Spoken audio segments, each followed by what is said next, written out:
Hey, third grade, it's Mr. Frazier, and welcome to our first history lecture online.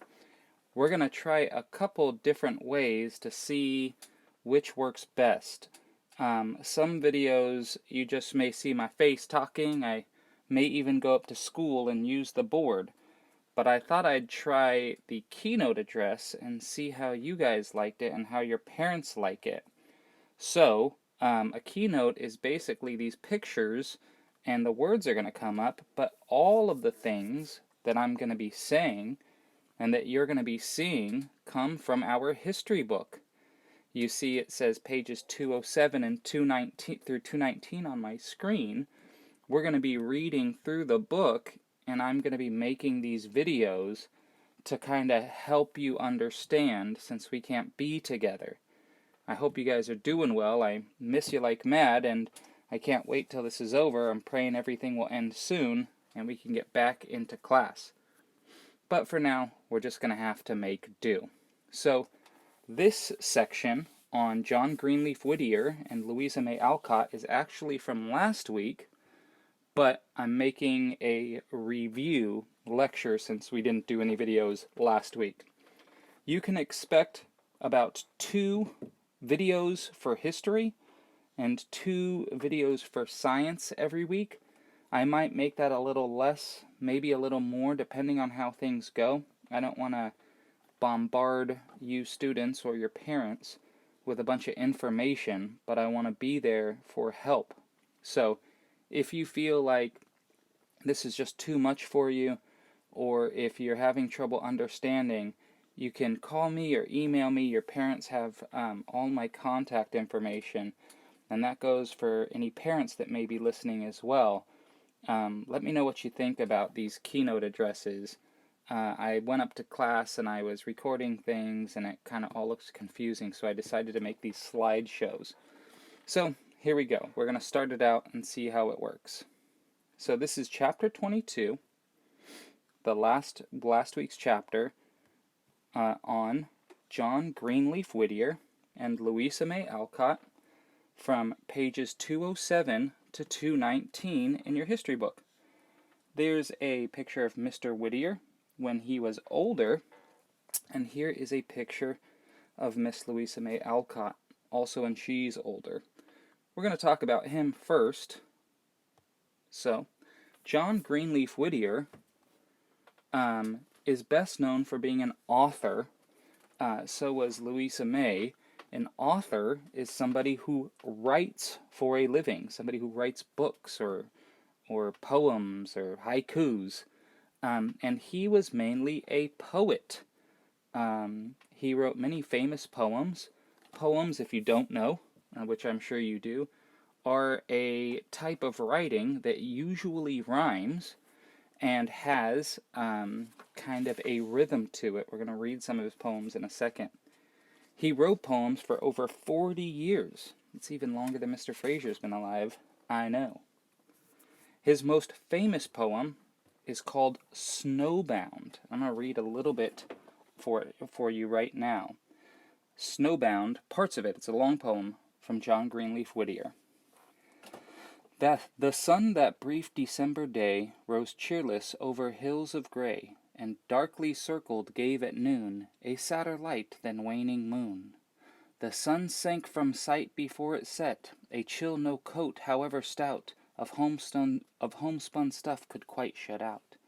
Meanwhile we did our nightly chores, brought in the wood from out of doors, littered the stalls and from the mows, raked down the herd's grass from the cows, heard the horse whinnying for his corn, and when the second morning shone, we looked upon a world unknown, a universe of sky and snow.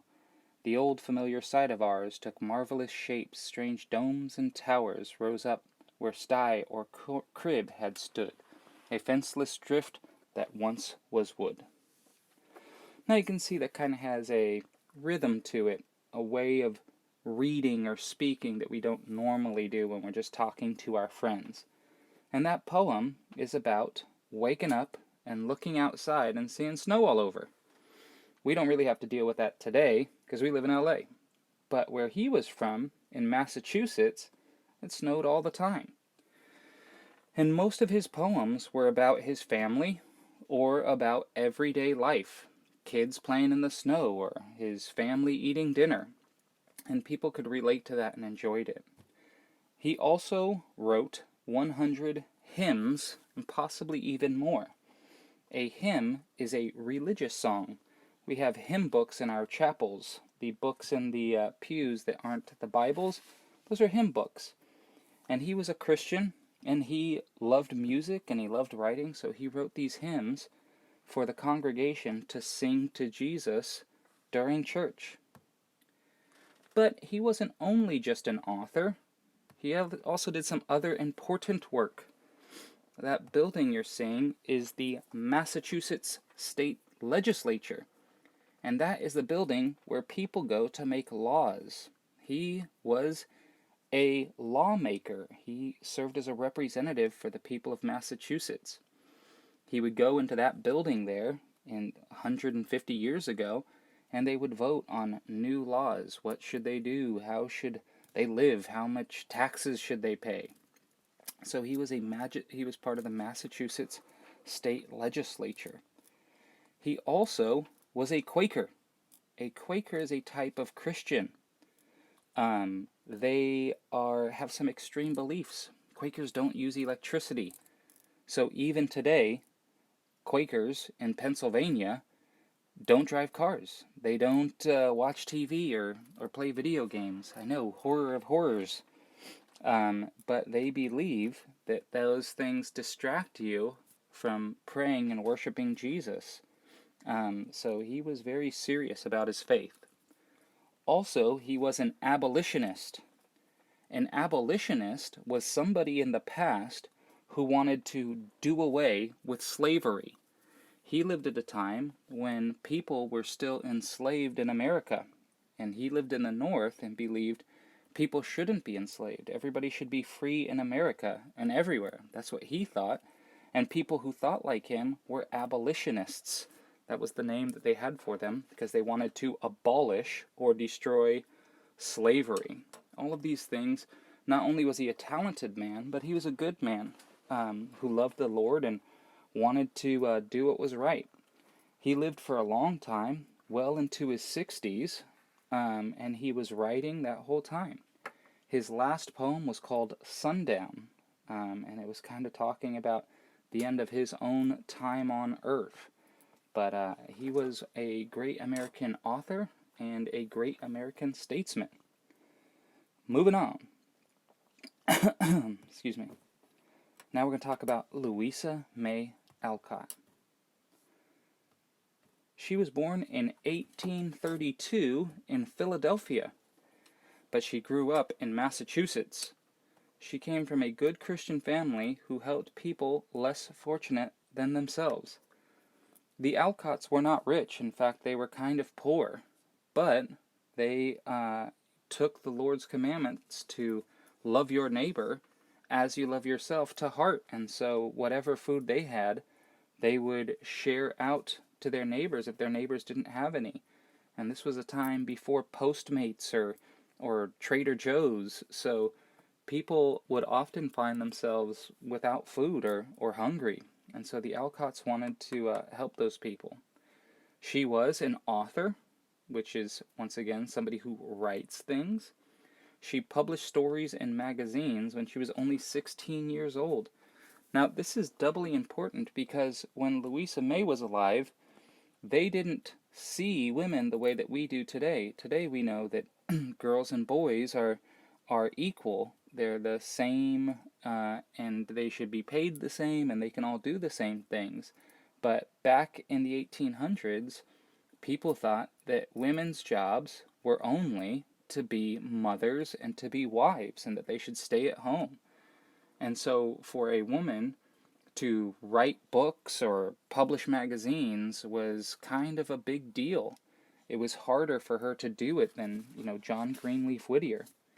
But she was determined to do it. And so even though she was young, she was writing stories, writing poems.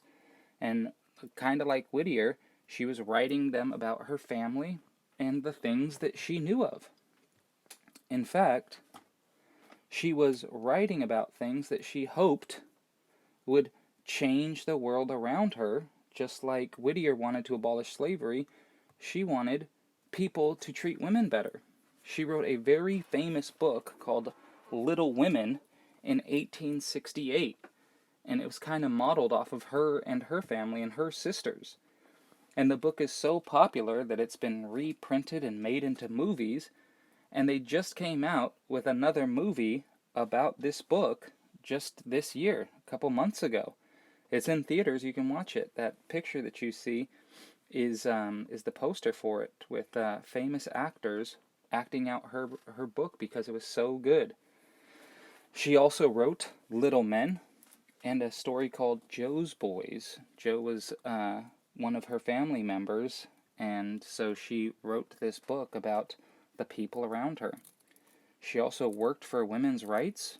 Women were not allowed to vote during Louisa May's time.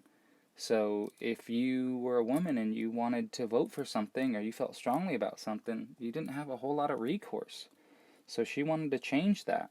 She also became a nurse for the Union during the Civil War. In the 1860s, when America fought a civil war means the same country fighting against itself.